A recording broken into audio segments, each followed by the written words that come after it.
dana desa tinggal nyairkan, kan gitu kan? Ada DAK tinggal bagi, ada itu. Tapi sebagai kepala daerah ini memimpin 41 juta rakyat Jawa Timur, ini kan ya bukan sesuatu yang mudah gitu.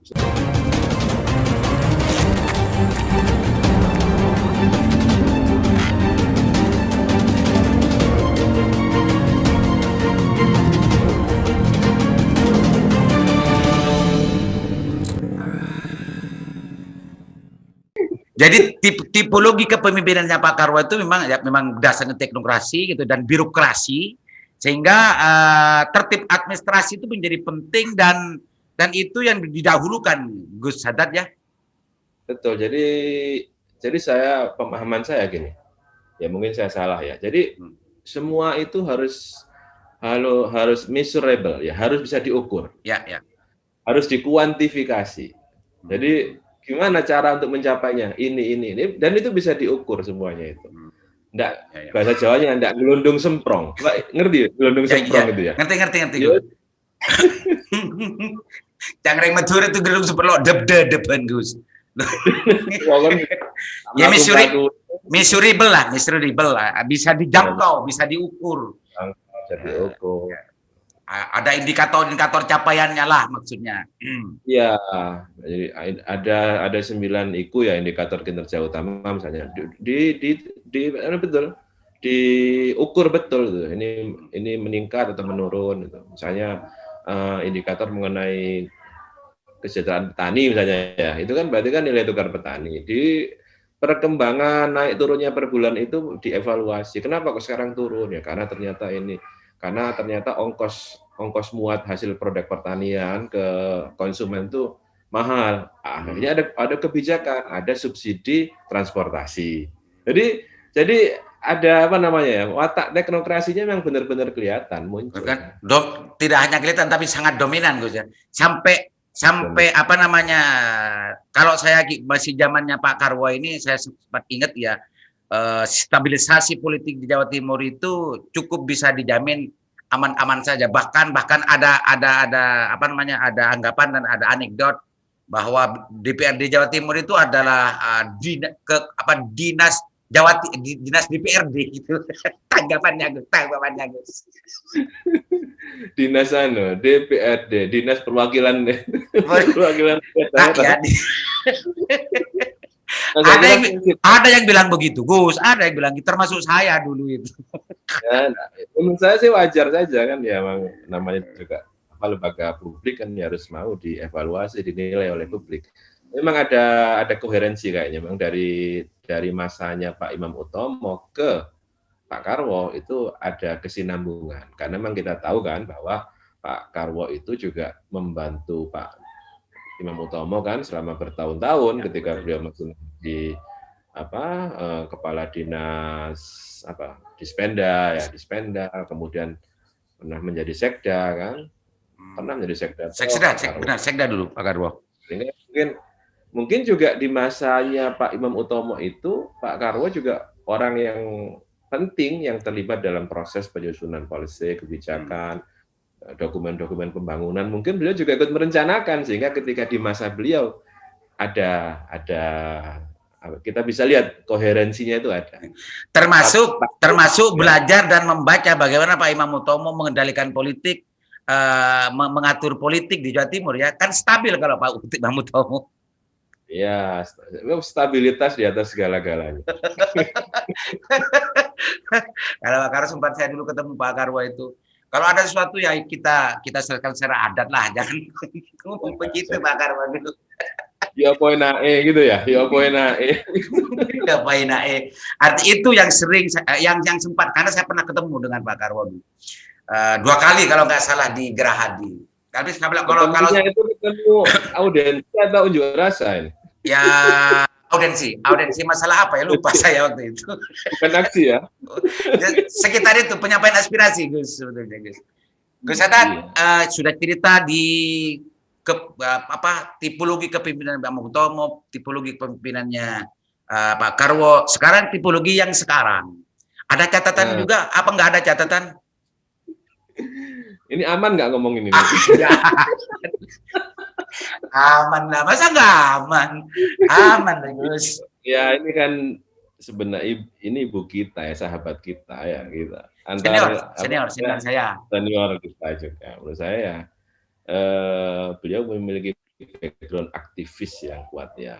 Apakah ketika masih di mahasiswa, di kampus, atau di partai politik, atau di organisasi masyarakat, saya kira pengalamannya di dalam memanage ya urusan-urusan publik itu sebenarnya beliau cukup punya pengalaman yang banyak. Tetapi memang beliau itu memimpin di saat krisis ya. Kita sekarang ketika tahun 2019 memimpin Jawa Timur, dilantik menjadi gubernur Jawa Timur, ya dalam setahun itu mungkin masih masa-masa untuk beradaptasi, pengenalan, pengenalan, orientasi lah, ospek.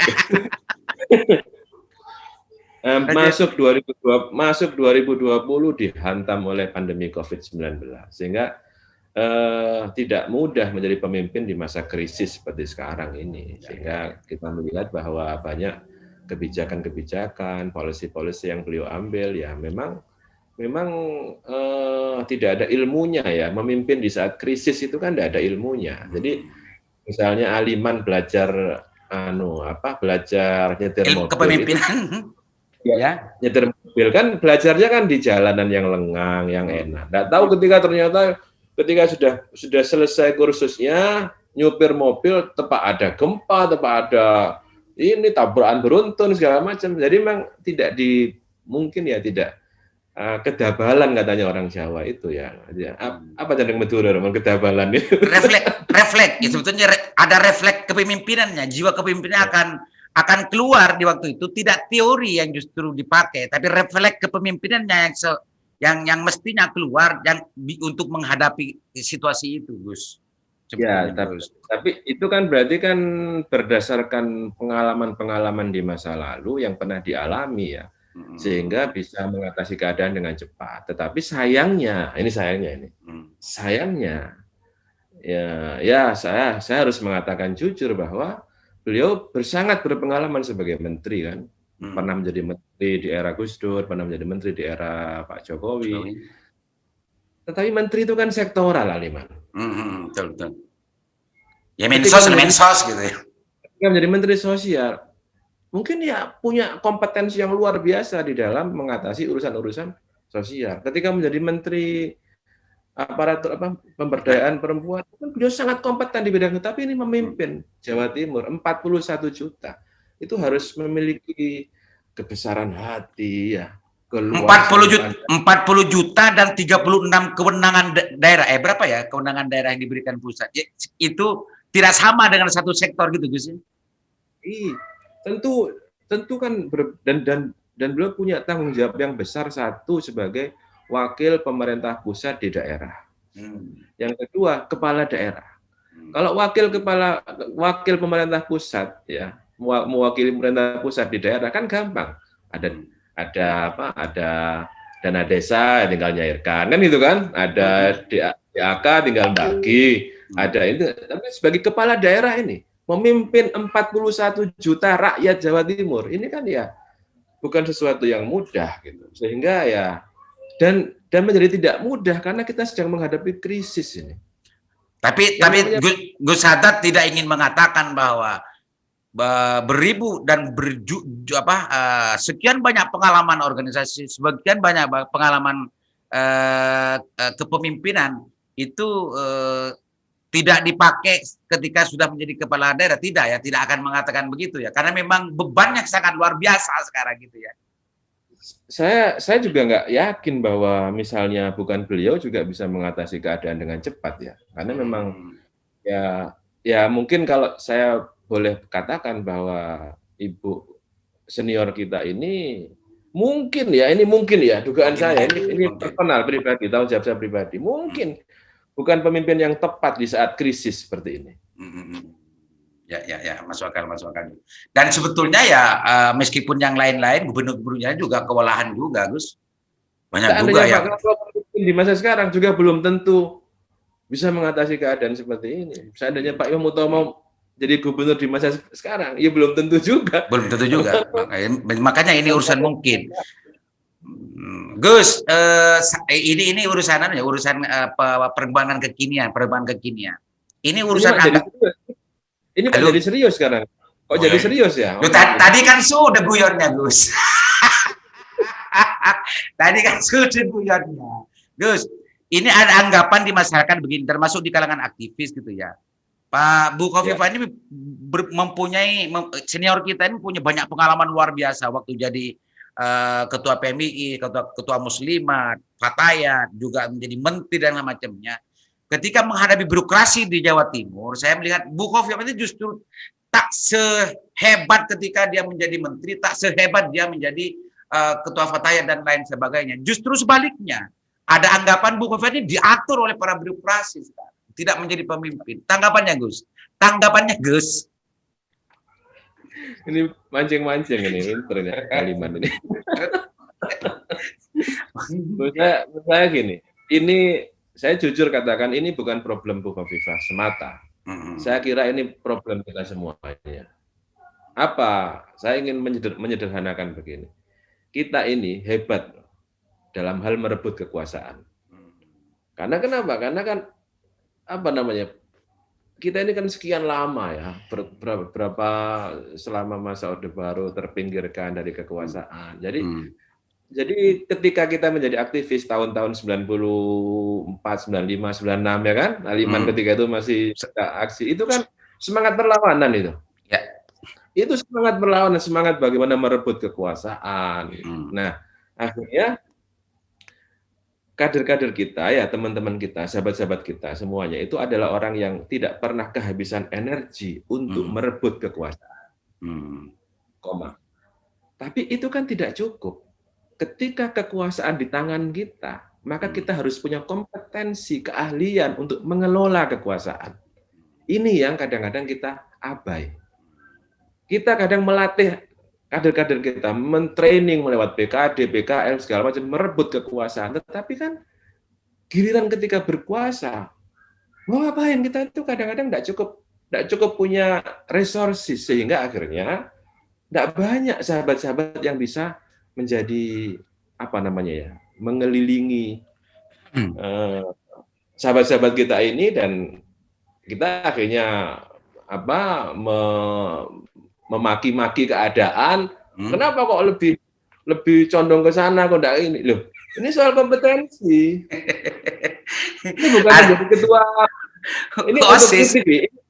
Ini otokritik, bukan cuma untuk saya juga. Ketika nanti misalnya ditakdirkan jadi pemimpin, maka saya amin.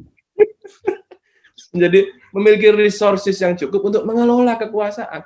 Kalau giliran merebut kekuasaan, jangan tanya itu. PMI jangan tanya. Mon parlo belani ya itu. Coba, mari kita introspeksi. Berapa banyak sahabat-sahabat kita jadi kepala daerah? Dan bagaimana rapot? Dan rapotnya bagaimana?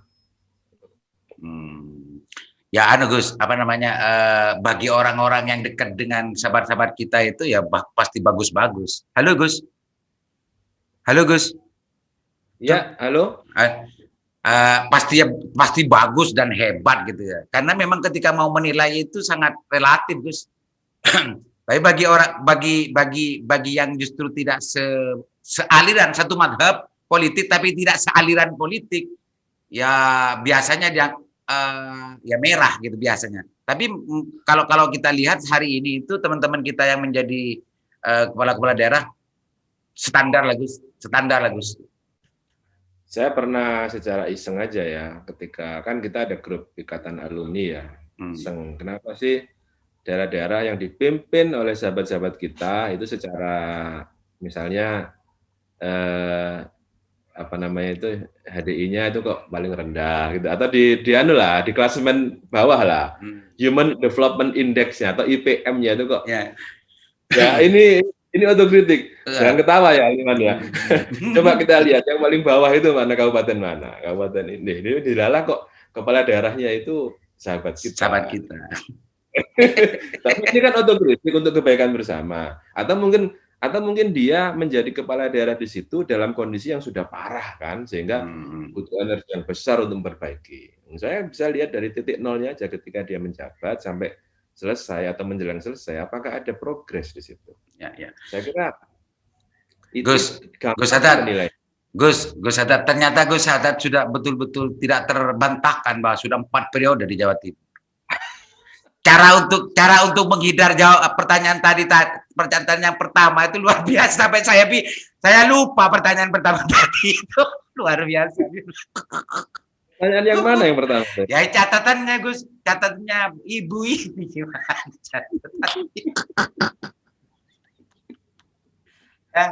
Oke Gus, insya Allah pemirsa sudah bisa memahami, sudah bisa mencerna apa yang sebetulnya menjadi catatannya Gus Haddad terhadap tipologi ibu senior kita sekarang.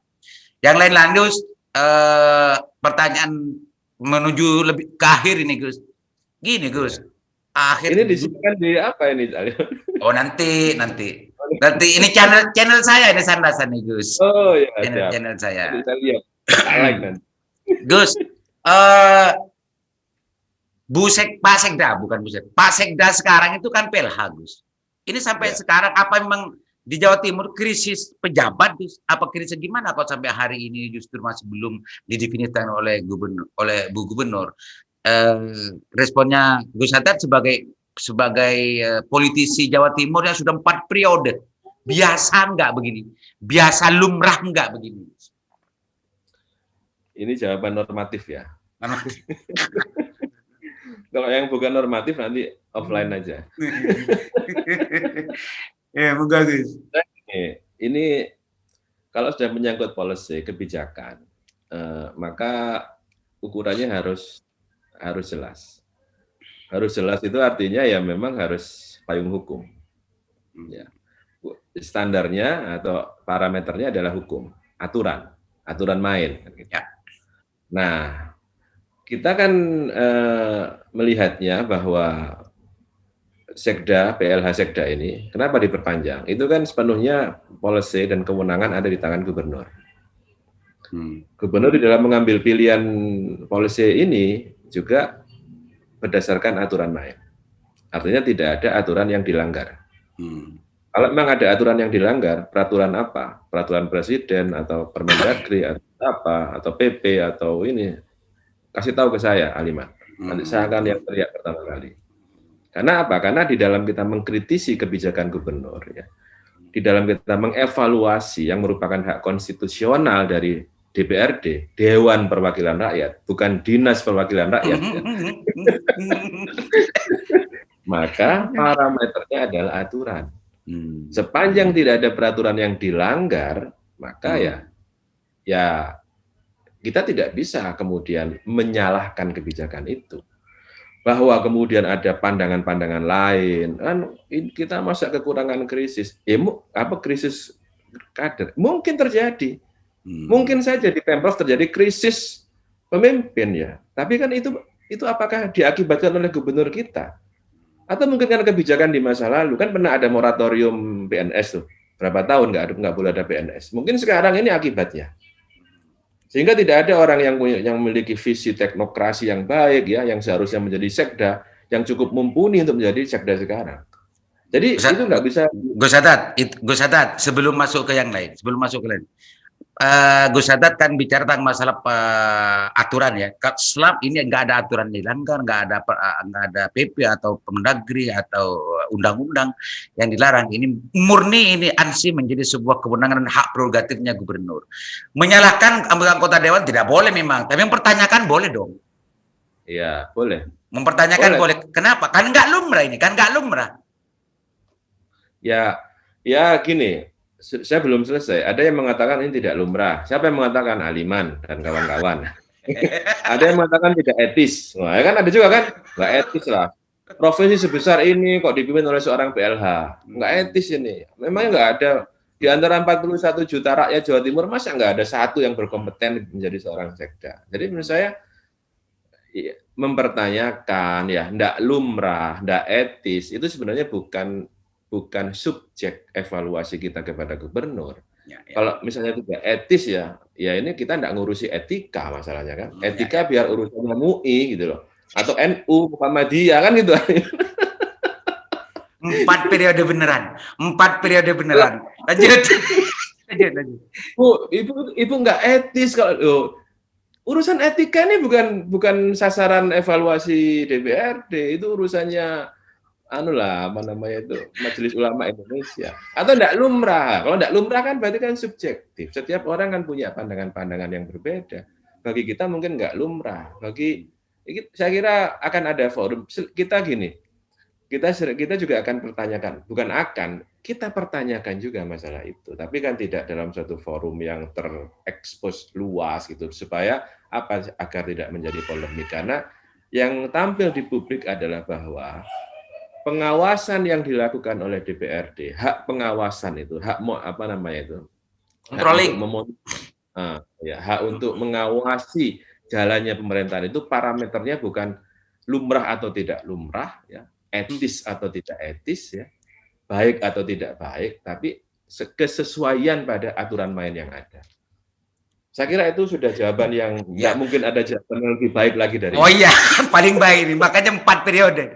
Makanya 4 periode ini bentuk kematangannya gitu. Tapi catatan saya, nyalahkan tidak boleh karena itu akan melampaui dari kewenangan yang diberikan undang-undang terhadap teman-teman anggota dewan dan dewan secara institusi. Tapi mempertanyakan menurut saya itu tidak haram, Gus. Tidak haram bertanya karena untuk menjawab ketidaklumrahan ini. Karena begini, Gus, yang liar di luar, anggapan-anggapan aktivis, anggapan-anggapan orang-orang yang sering meneliti, melihat hakiki tentang pemerintahan Jawa Timur itu, Bu Gubernurnya justru yang dipimpin, yang diatur oleh Pak Sekda. Gimana kalau ada anggapan semacam ini, kita mau meresponnya, Gus? Sementara beliau adalah senior kita.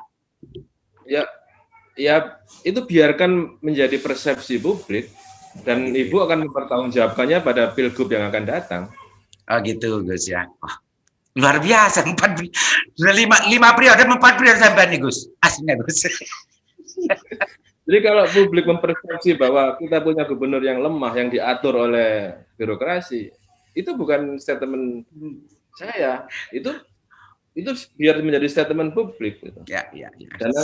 Dan selama rentang waktu berapa tahun? 2021, 2022, 2023, selama 3 tahun, ya Ibu harus bisa memperbaiki persepsi itu.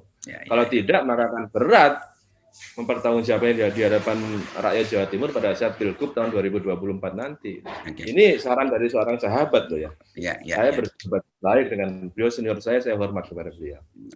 Oke, Gus. Ternyata emang betul-betul 5 periode Gus Sadat ini dari tadi guyon tentang masalah latar belakang dan sampai dari nama, dari perjalanan hidup dan macamnya sampai ke urusan Perjawa Timuran. Kita anggap cukup dulu untuk sementara, Gus. Nanti kita sambung lagi di lain kesempatan. Tapi sebelum kita closing statement, Gus Sadat, barangkali ada hal yang mau disampaikan dulu terhadap masyarakat Jawa Timur. Apa saja terserah, Gus Sadat lah. Monggo, Gus. Saya rasa begini, ini saya berterima kasih ya kepada Aliman yang sudah mengundang saya di channelnya, dan ini juga kesempatan saya untuk mungkin secara luas dikenal oleh masyarakat Madura ya, karena saya ini harus saya akui, saya tidak menutup-nutupi, saya ini adalah orang yang berdarah Madura karena orang tua saya, ayah saya asli Bangkalan, jadi Tretan Tibi kan gitu. Sempilengan, Gus ya, Sempilengan kan, Gus? Sempereng, jadi desa kelahiran orang tua saya itu Desa Ujung Piring, Kecamatan Bangkalan, Kabupaten Bangkalan. Dusunnya saya masih ingat, Dusun Ujung Piring Barat, Desa Ujung Piring, Kecamatan Bangkalan. Sebelah baratnya Makbarah Syekhuna Muhammad Khalil. Lanjut, Gus. Saya ingin begini. Ini subjektif ya, orang kader atau Nahdliyin atau mungkin ya kader PMII untuk sampai pada posisi politik yang saya dapatkan sekarang ini, saya kira bukan hal yang mudah. Karena itu saya merasa berkewajiban untuk mengajak sahabat-sahabat saya yang sekarang kebetulan mendapatkan amanat, apakah menjadi wakil rakyat ataukah menjadi kepala daerah ya, untuk benar-benar serius mempersiapkan calon-calon pemimpin di masa mendatang.